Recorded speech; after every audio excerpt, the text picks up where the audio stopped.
भगवद गीता में श्री कृष्ण ने कहा है कि कर्मों का फल हमें उसी तरह ढूंढ लेता है जिस तरह एक बछड़ा हजारों गायों के बीच अपनी माँ को ढूंढ लेता है।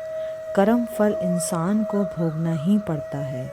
हमारे किए गए कर्म हमें ढूंढ ही लेते हैं, फिर चाहे वो कर्म अच्छे हों या बुरे। लेकिन हम लोग इस बात को ज़्यादा सीरियसली नहीं लेते और हमें लगता है कि कर्मफल जैसा कुछ होता ही नहीं है। हम अक्सर उन लोगों के बारे में बात करते हैं जो दूसरों के साथ बुरा करते हैं, लेकिन फिर भी उनका बुरा नहीं होता। यही सोचकर हमसे ज़्यादातर लोग बुरे काम करने लगते हैं। हम ये भूल जाते हैं कि कर्मों का हिसाब कभी भी तुरंत नहीं होता।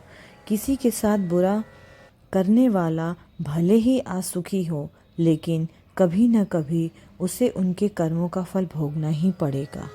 आज की इस कहानी में हम जैसा करोगे वैसा भरोगे के ज़रिए से हम आपको कर्मों के फल से जुड़ी एक छोटी सी मोटिवेशनल कहानी सुनाते हैं।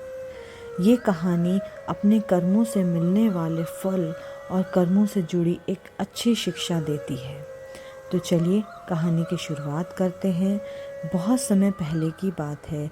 शहर से दूर गांव में एक दुकानदार था जो अपने ही गांव के एक व्यक्ति से रोज़ाना 1 किलो मक्खन खरीदा करता था।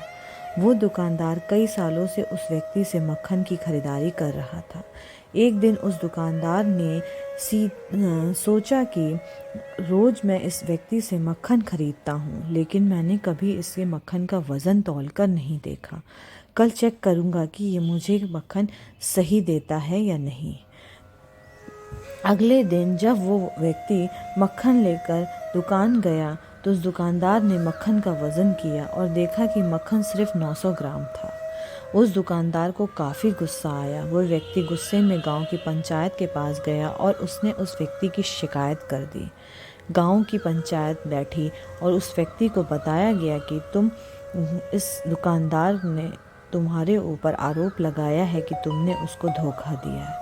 दुकानदार को देने वाले मक्खन के वजन में तुमने हेरा फेरी की है।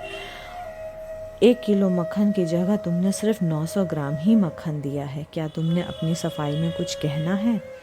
वो व्यक्ति बोला, सरपंच जी, मैं तो एक गरीब आदमी हूँ, मेरे पास वजन तौलने के लिए माप नहीं है।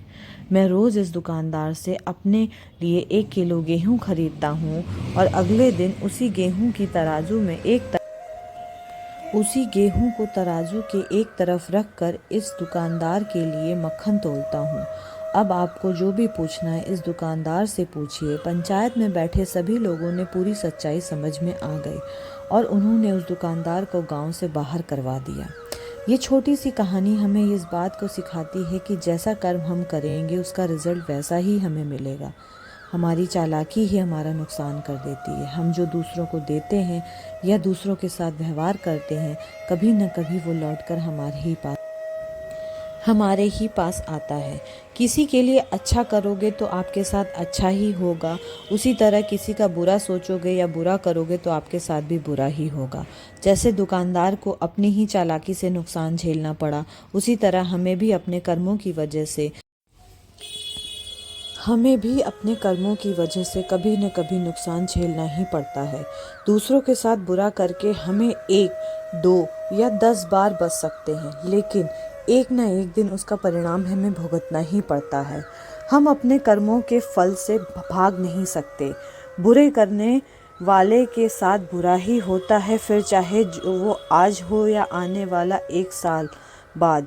उसी तरह दूसरों का अच्छे करने वालों के साथ हमेशा ही अच्छा होता है। कई बार हमें ये लगता है कि दूसरों के साथ गलत करके हम बच जाएंगे, लेकिन ऊपर वाला हर किसी के कर्मों को देखता है और उनका हिसाब भी रखता है। ज़रूरत पड़ने पर वो हिसाब बराबर कर भी देता है। इसलिए कभी भी कोई गलत काम ना करो और ना ही कभी ये सोचो कि उल्टे सीधे काम करके हम बच जाएंगे। ज़िंदगी को बेहतर तरीके से जिएं, ईमानदारी से जिएं।